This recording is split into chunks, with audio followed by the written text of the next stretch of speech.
of the dais, esteemed chief guest of the inaugural function of this one-day national conference, honorary distinguished Dr. Ramani sir, our special invitee, resource person, Mr. Stephen from Krishna College, Bangalore, our most respected principal, our beloved head of the department, and all our faculty friends. It is really a wonderful day, and we are having a lot of expectations from this day. And I have this tremendous pleasure of introducing this person to you. I have known him for the past 11 years, but this is the first time I'm meeting him in person. And this person that I'm going to introduce has asked me to make it as short as possible, but I will try to do justice. You will see whether I've done it. In his startling career as a professor of English, he has achieved several milestones so effortlessly because of his genius and expertise. It would be an understatement if we call him an embodiment of knowledge alone. He has several paper publications and books to his credit, and with his PhD in comparative literature, he is practically one of the most sought-after translators in the country, having worked with institutions of greatest reputation, even like the Sahitya Academy. He is one of the pioneers in web content development for language learning, and he is an expert in accent training. His vision statements run for pages, and that's why even after rendering decades of service as professor in PhD Arts and Science College, Coimbatore, and later at VIT Vellore, he still strives to extend his expertise to the student community and the society. He is a multifaceted personality who is now entirely devoted to revive Ya Posai by his interest and commitment to Tamil literature. This embodiment of scholarly learning has another interesting side to him. He now loves to call himself a full-time farmer who is into several innovative ideas to develop organic farming and also to produce biogas from organic waste. He has a huge fan following on Facebook for his page for his ingenious attempts, and I'm one of them. And it is my blessed opportunity to have the opportunity of introducing him to this gathering, and we are so fortunate to have him amongst us today. So let's welcome him and listen to him and share our experiences with this personality. Thanks a lot. Well, ladies and gentlemen, I feel elated and happy to be with you today. Thank you, Dr. Aishwarya, for all the kind words that you have told the audience about me. And I should express special thanks to Miss Harita, who performed the welcome dance today.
And my thanks, I owe my thanks to her on 2 scores.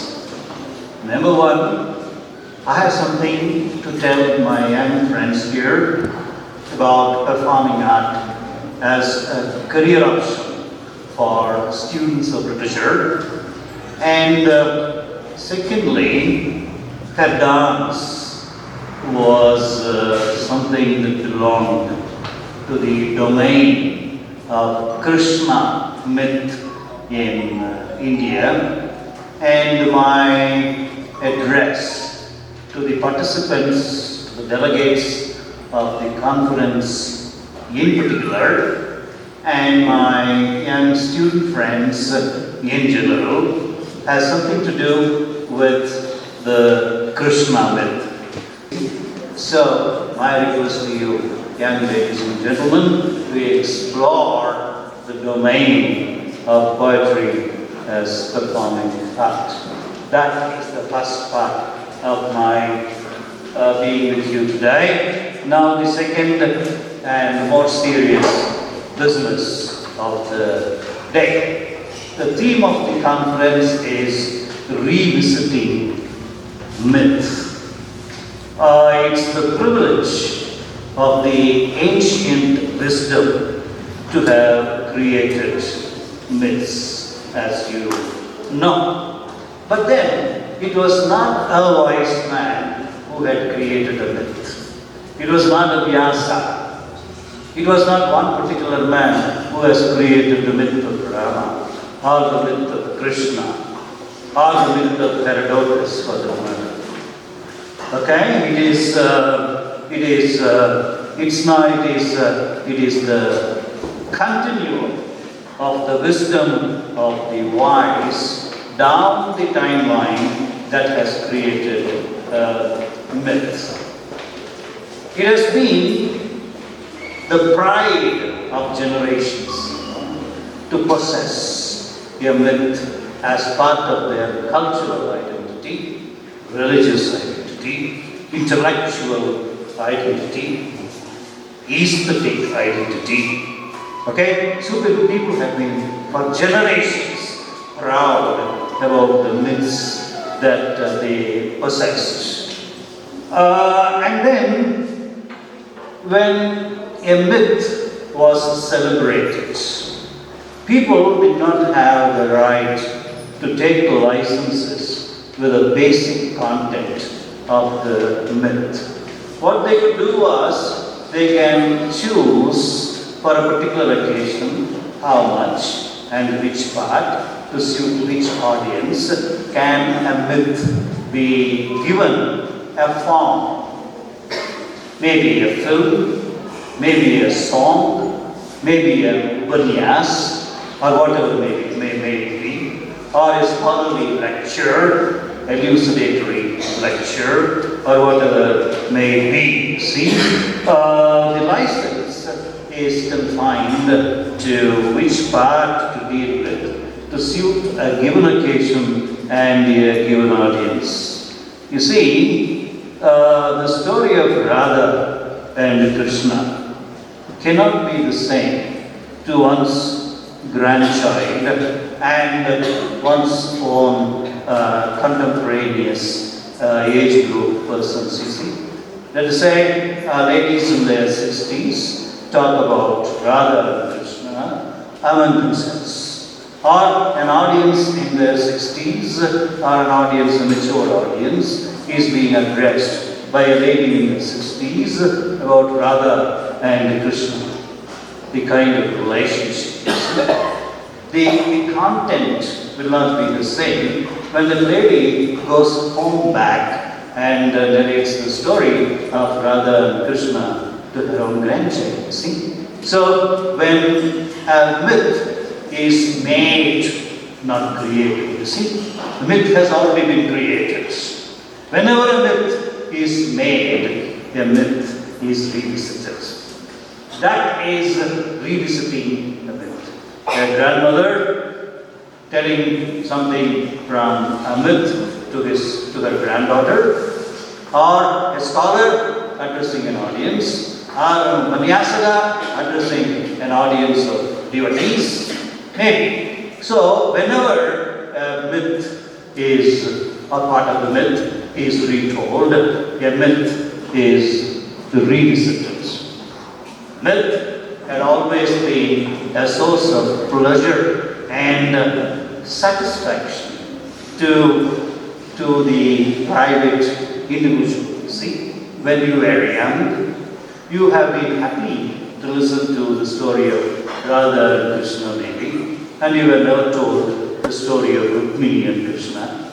If you have a portrait of Krishna with Rukmini on one side and what's the name? The Satyabhama on the other side, okay, in your puja room. And if you were to ask your grandmother, who are those two women? This is Rukmini, this is Satyabhama. How are they related to Krishna? Perhaps she'll say they are his wives here. And Rukmini is the Pattaturani, right? The queen. And Satyabhama was his other wife. Stops there, and you wonder what happened to Radha. You have told me so much about Radha, but Radha is not here. Okay, despite that, you still have been so very happy about Radha and Krishna. So the pleasure of a myth had always been the privilege of the young mind.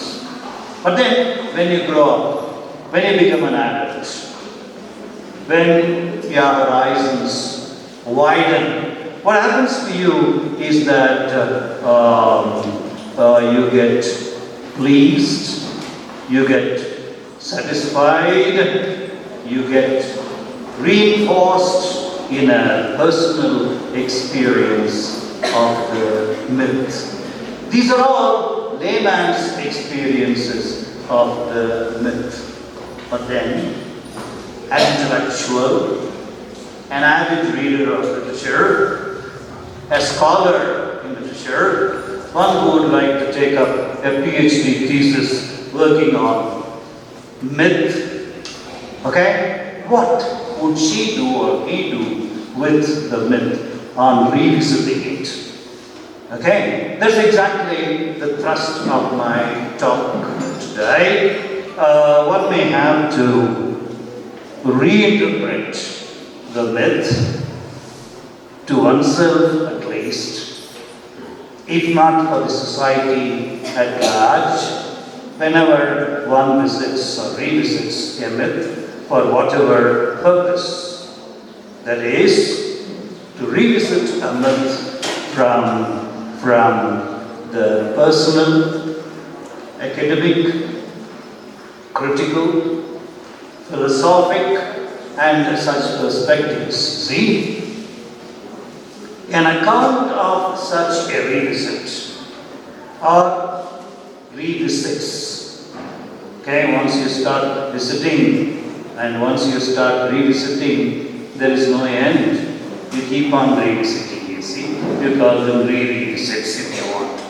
Okay, visits continue. So, an account of such a revisit or revisits can take the form of opening new avenues of understanding the world in the new context, be it personal or creative or communal or social or political or religious or irreligious for that matter. Both are possible, you see. You go back to a myth, a very religious myth, but you look at it from the most irreligious perspective, as Annadurai did with Kambaramayana and wrote his Kambarasam. Okay? So, with all, to revisit a myth is not to read or to study myth over again.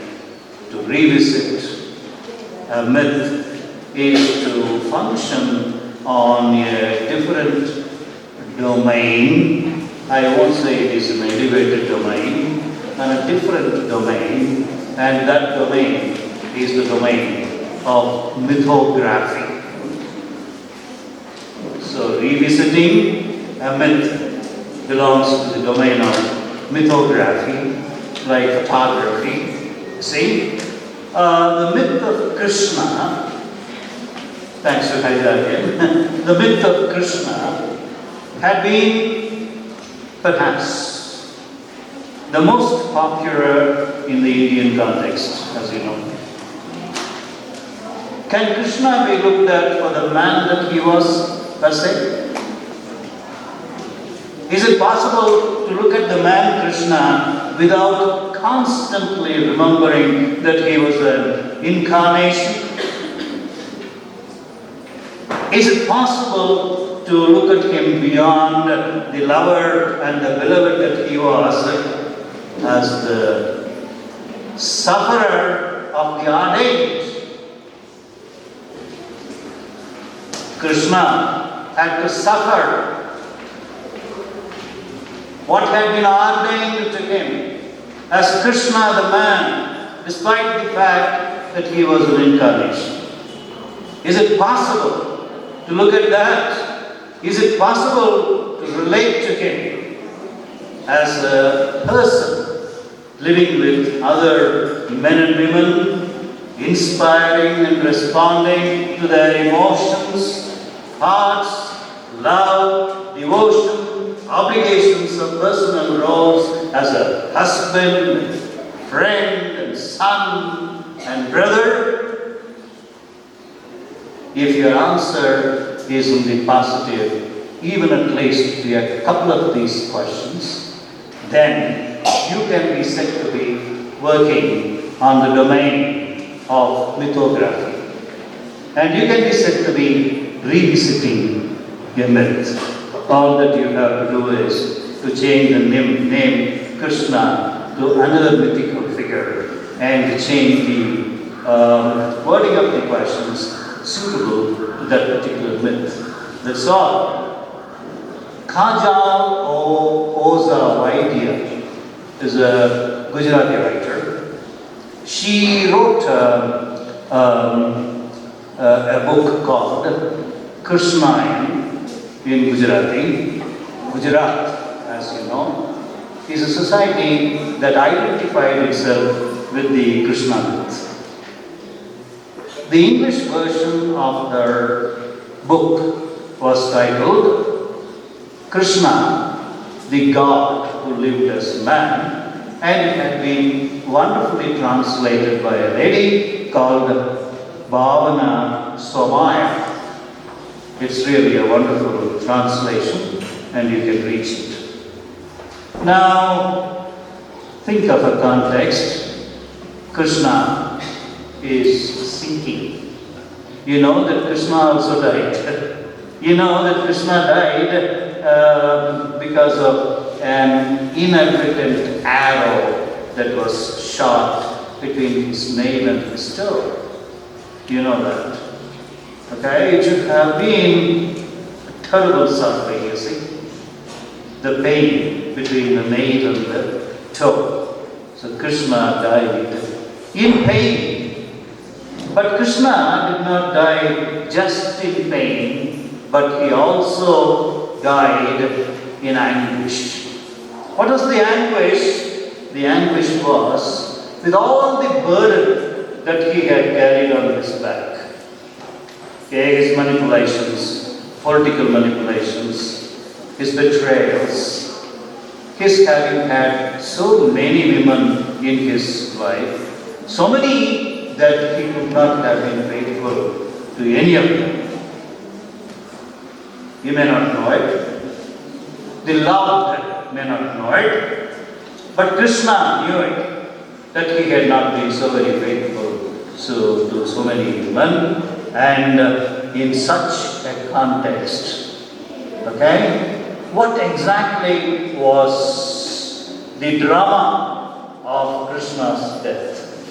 This is the question that Miss Kajal has addressed. in the book, and she had revisited the Krishna myth.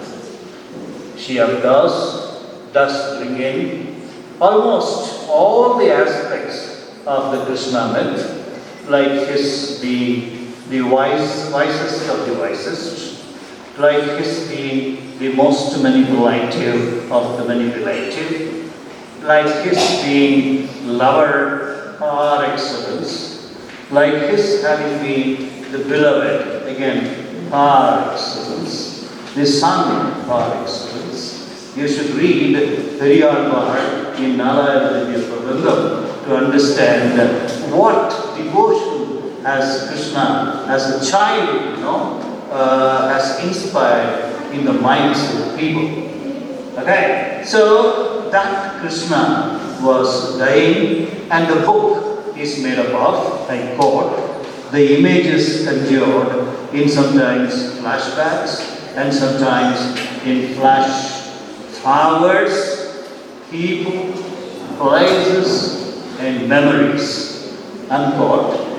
Dwarika Palace, Kurukshetra battle, Draupadi's Swayamvar Mandap, Rukmini's abduction, and glistening eyes of Satyabhama.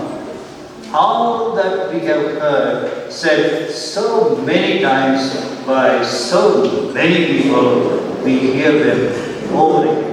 All that has been presented to you on stage in dance and drama, on the celluloid, hey Krishna, okay, on the celluloid, we hear over again. But then, in the case of mythography, it is not a repetition, it is a rediscovery. Okay? And it is that rediscovery, that revisit, that makes up the now. Now, why this rediscovery? Why this mythography? Okay? Why could it not start with a study of mythology, a study of the myth? Okay? Just reporting the content, just responding maybe the narrative excellence of a myth. Maybe talking about highlighting the poetic excellence, whether the myth is worded in prose or in poetry, in whatever form it might have been. Why this working on the domain of mythography? I have suggested a context, the context of Krishna dying under a peepal tree, okay, with his left hurt leg on his folded right leg, suffering. Okay, think of this context. I'm skipping. The identity and the role of the woman has changed today. You are not like your mother, are you?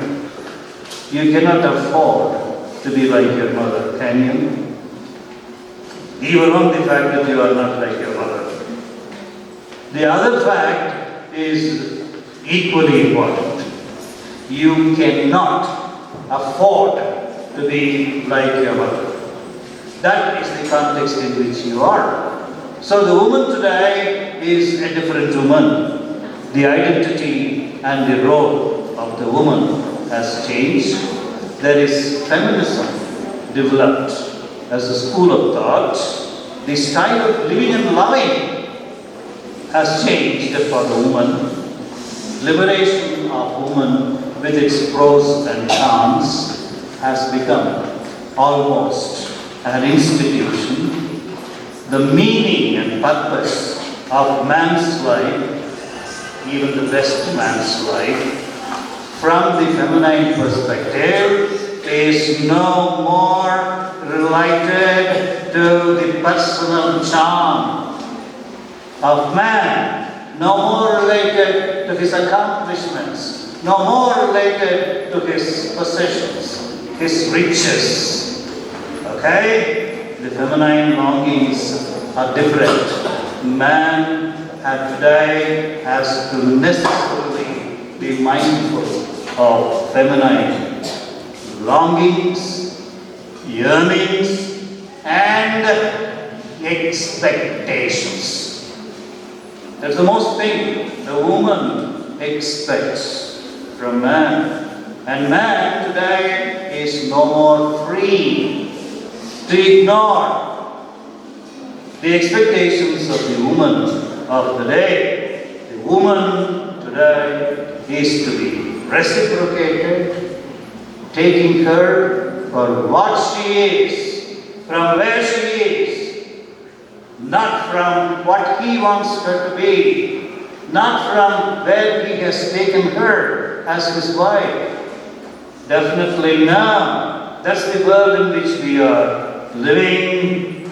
And above all, the woman wants to be the woman that she is and live a life and possess an identity almost independent of man. Then, what is this man-woman relationship? If it is not an integration of masculinity and femininity, if it is not a fusion of man and woman, if it is not an identity of man with woman or woman with man, it has now become a symbiotic process. Man-woman relationship today is a symbiosis rather than a coexistence, rather than living together. And from this context, that context is looked at because, as you know, Krishna, above all, had been the most romantic of the mythical characters. The moment you think about Krishna, the moment you want to give a dance performance on Krishna, it is always Radha. It is always longing. It is always celebration of love. See? That's what Harika did now. It was a celebration of Radha, of Krishna's love. Okay? And in such a context, ignoring whatever the book talks about other things, I would like to talk to you about Krishna as related to four women with the marginal reference to the fifth woman, Draupadi. What was Draupadi? Draupadi was the damsel in distress, and Krishna was the knight, you see, who came to save her with no intention of the ultimate marriage and living happily ever after, as in the case of the stories, the chivalry stories. What are the words? What are the feelings that Oza pens in the book of the relationship between Draupadi and Krishna? Hereafter, most of what you hear will be quotations from the text mostly, rarely annotated by me here and there. Draupadi, she calls Krishna my friend, and the Hindi word is Saka. She says, Saka, her mother bears 5 sons of different temperaments, but does that deter her from relating to all? They exhibit different behavior patterns and emotional quotients, but they stand equal in the eyes of the mother. In that same way, I am able to synchronize my varying thought processes. And Krishna says, it's unusual, but observing you with your different husbands has been like watching 5 different women.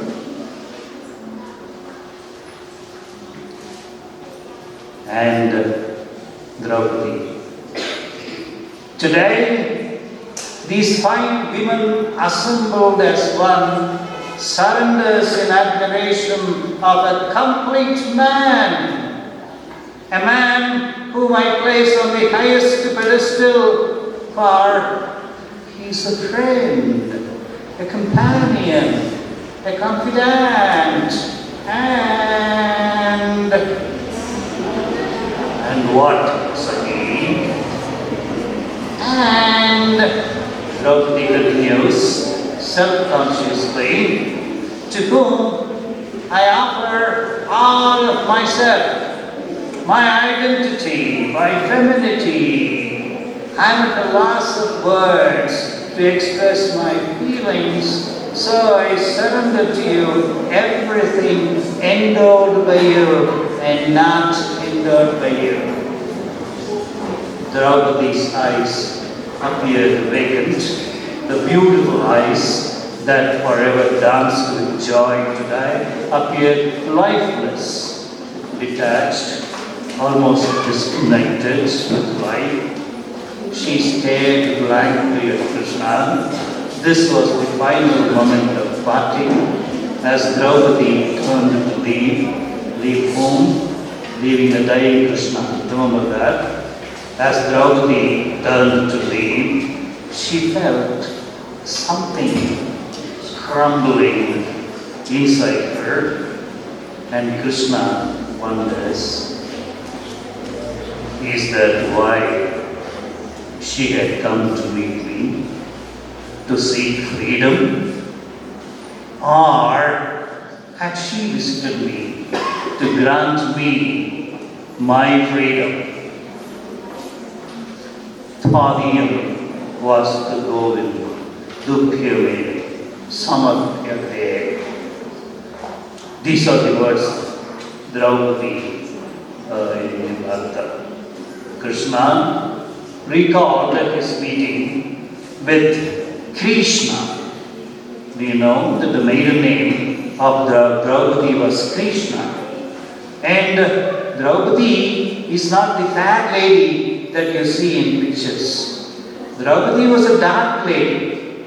She was black in color. She was born from the fire, you see. That's why she is called Yajnasni. Okay, Krishna recalled his first meeting with Krishna. She was 16 and Vivekshi. Her slimmering black hair touched her feet, and she had lost her heart to Krishna at first glance. Does that come to you as a surprise? Swayamvar, I'm talking about the Swayamvar. She had lost her heart to Krishna at first glance. In that era, when every princess dreamed of marrying the perfect man, Draupadi was no different. At her Swayamvar, with every king and heroic warrior of the entire Bharatvarsh was assembled with the sole intention of taking her home as their queen, Lord Krishna had arrived with a different objective. The incident of Lakshagraha was still fresh in his memory. At the podium of competition, attended by the likes of Duryodhana, Karna, Shishupala, and Jarasandha, Draupadi was delighted to spot Krishna and thanked Almighty for his arrival. Seated with her eyes cast down, Draupadi mistook Arjuna's dark feet for Krishna's feet as they passed her and sent a silent prayer to God to take those steps to victory. When Arjuna shot the arrow and emerged victorious before Draupadi, waiting to be garlanded, Draupadi had missed her heartbeat. This wasn't Krishna. Her eyes had filled with tears as she turned to look at Krishna who was standing beside Arjuna with sad, helpless eyes. Draupadi felt betrayed by Krishna. Well aware of her feelings for him, Krishna had deliberately opted out of competition to ensure Arjuna's retreat and inadvertently rejected Draupadi. This non-acceptance pierced her heart like a thorn when Draupadi looked at Krishna. There was accusation. This is to work on the domain of mythography, you see. These are not my words. These are the writer's words. She is annotating an incident. Krishna had not forgotten that expression in all these years, that Yajnasnemi, created for the sole purpose of revenge, could be so vulnerable and contain so much compassion. Who knew this except Krishna? And there is the confrontation. I don't think a man could ever have written these lines. It's a woman who is writing this book, you see. It's a woman talking, a woman writing about a woman talking to a man whom she considers to be a betrayer of trust and love. If not trust, it's love. A woman, a man cannot afford to betray the love of a woman, you see. So she asked him, have you ever loved me? This is the one question that has forever tormented my femininity, my identity. I want to know the truth, Saka. So tell me the truth today without fear or inhibition. Forget about morality, forget that I am your friend's wife, forget about social pressures, and confess to me, Saka. Tell me please, if you have ever loved me.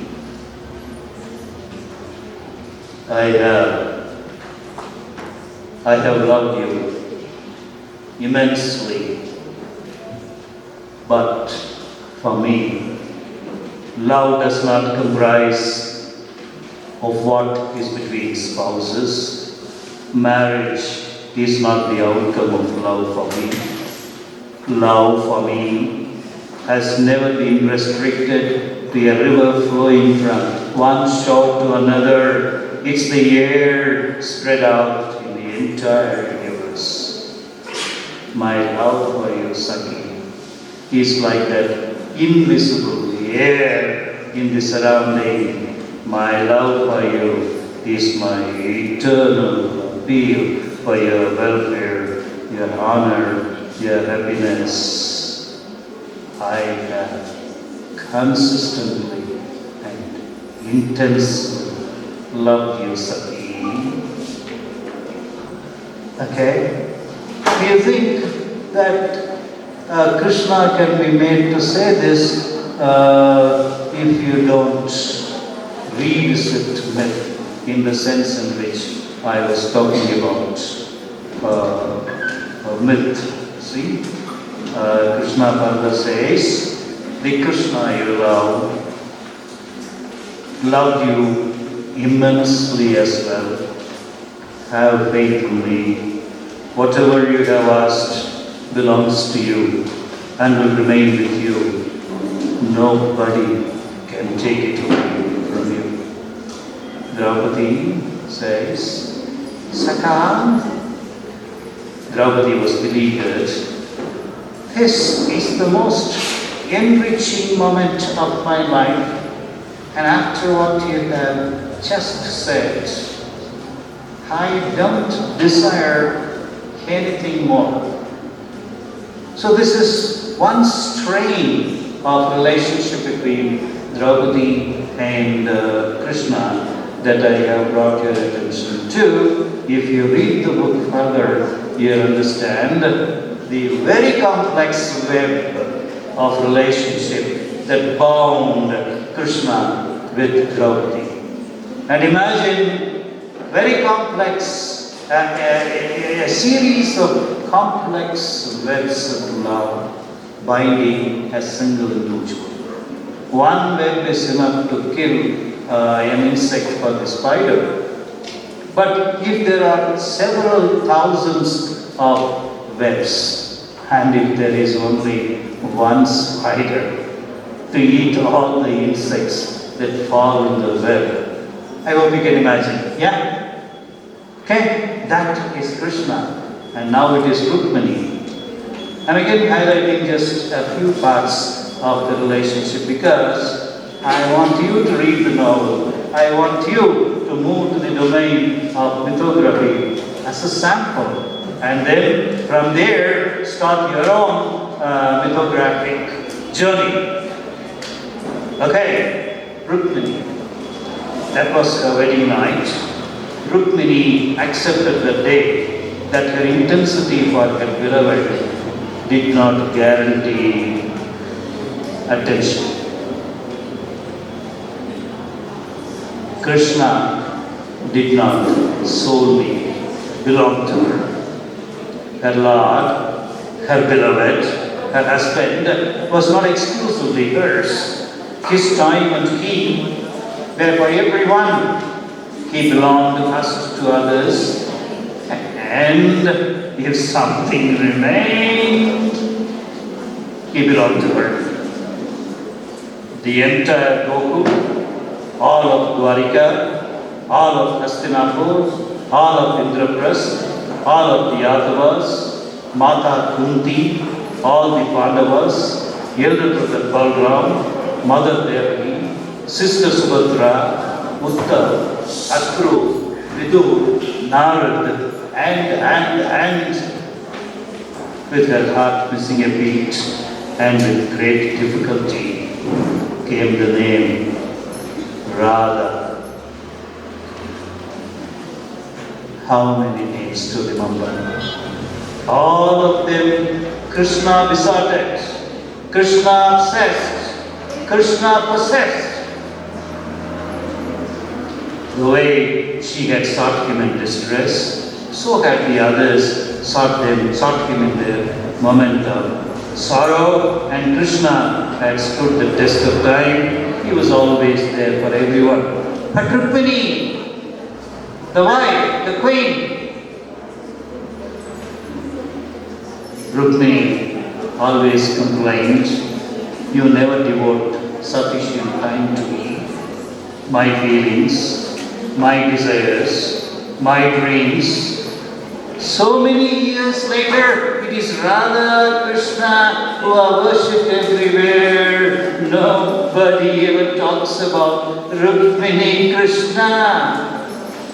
Is this fair? What a question from a wife to a husband. What a question from a queen to the king.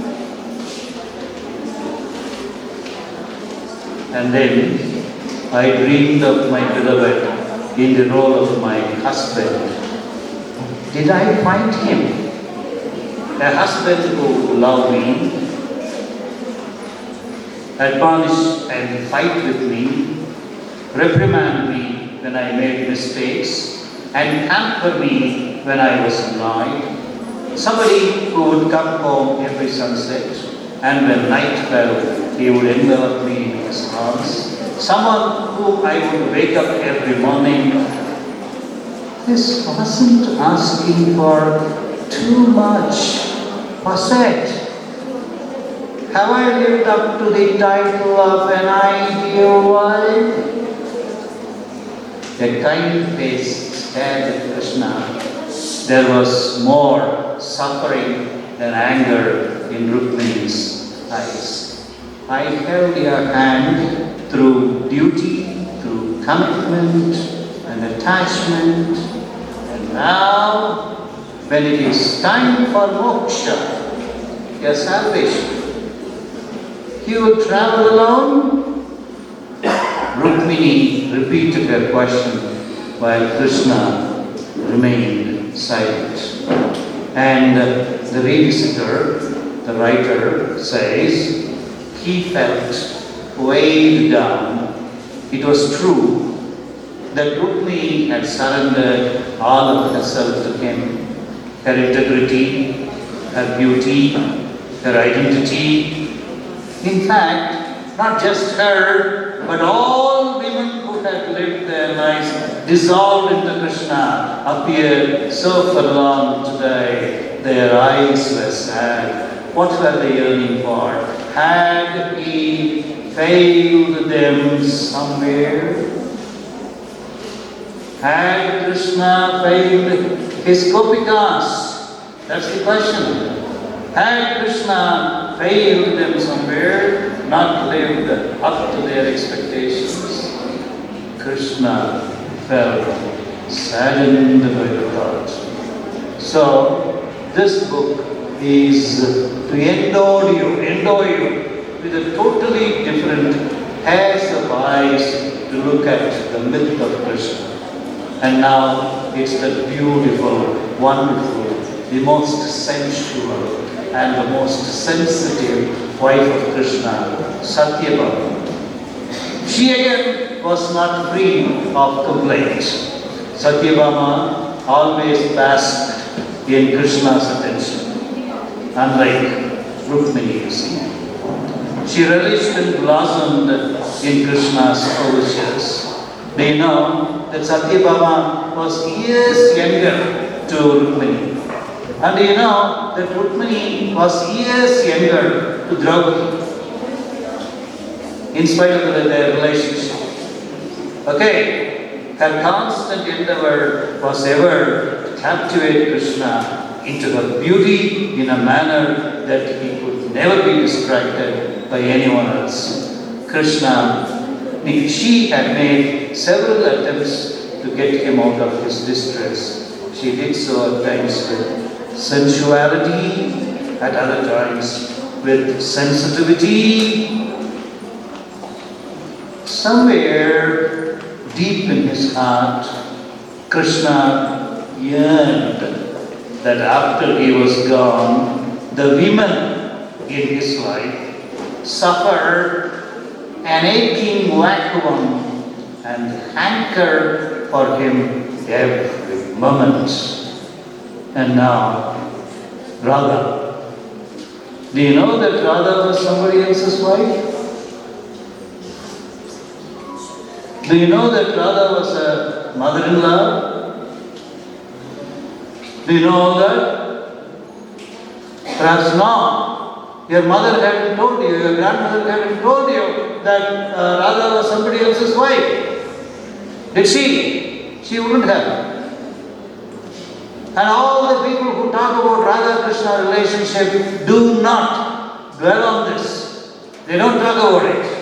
And do you know that Radha lived with Krishna for a very short period of time? The moment Krishna left Gokul, Radha was sure, Radha was certain, Krishna was certain that they are not going to meet ever again. Okay? That was Radha-Krishna relationship. And that's why most of Radha's songs, if you take Meera bhajans for that matter, are more of yearning, desire, rather than celebration. A dance in desire, a dance in yearning, not in anguish. But a dance in yearning, that is Radha's dance.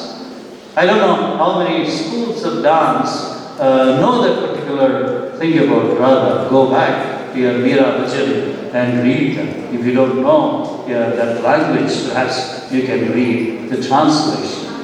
Perhaps you can go to Kannadasan's Arthamulla Indumudam and read about Meera in a particular chapter. Radha is shown in this book in relationship with her daughter-in-law, Shubhra. who is almost her alter ego, in that her daughter-in-law, though she had married Radha's son, was actually in love with another man, okay, whom she couldn't remove from her heart, Shubhra. The Radha of popular lore is the lady love par excellence, and to her, love is an eternal blessing.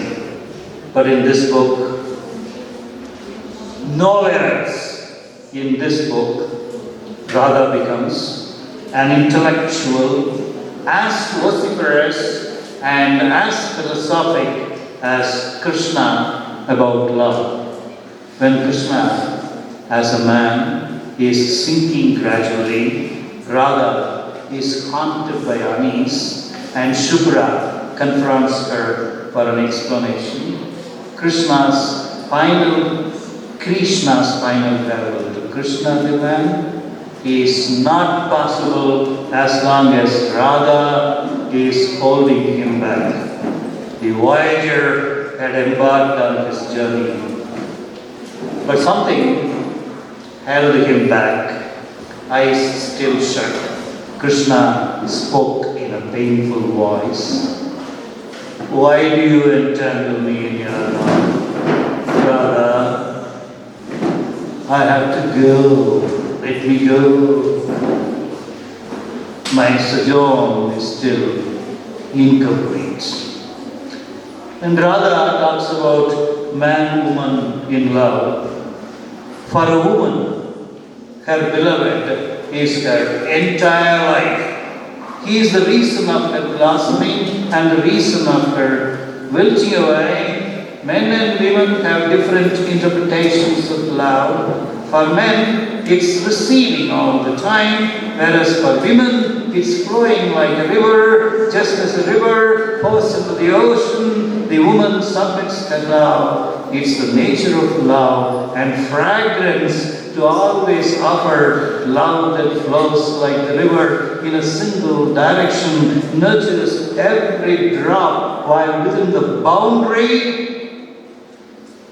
But once it crosses the boundary, there is disaster. It leaves behind a trail of muck and mourning. That's why we say that love is like the air held in a fist. The fist is empty and yet not really. Our lines of destiny are entwined with marriage.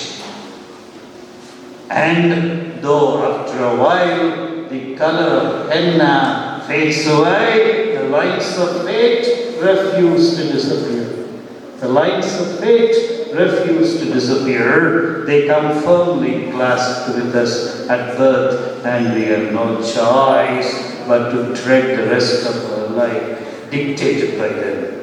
With the departure of Krishna from Gokul, there is no possibility of their meeting again, a conversation between them in an imagined meeting. There is magic in your fingers, Krishna. The entire Aryan race dances to your tune. After all these years, my fingers are fragrant with memories of your touch, Radhike. Sometimes when the tip of my finger touches my nose, I get a whiff of your body. Subhra confronts Radha when Radha explains her bonding with Krishna. This confrontation, you see. This heartache and what you describe as loneliness is for my own well-being. It's an indicator of his unbroken bonding with me. The reason I linger in his memories is because he hasn't erased me from his heart. Feelings are like fire, etc., etc. But then Shubhra has a very pertinent question to Radha. The lady may be in her 20s, talking to a lady in her 60s or beyond her 60s maybe, talking to her about her lover. And didn't father ever question you about all this? She is referring to her father-in-law, Radha's husband, and she is asking Radha if Radha's husband did not object to her craving, to her desire, to her bonding with Krishna. And what is Radha's answer? He is aware that his wife belongs solely to him. He acknowledges that I have been faithful and served him wholeheartedly. He accepts that I have lived my entire life confined within the four walls of my home. He has little curiosity for the other woman residing in the body of his wife. The other woman lives on her own terms without any bindings and loves somebody else. That is mythography. Sentences, statements like these are things that belong to the domain of mythography. These are the thoughts that should strike you when you revisit a myth.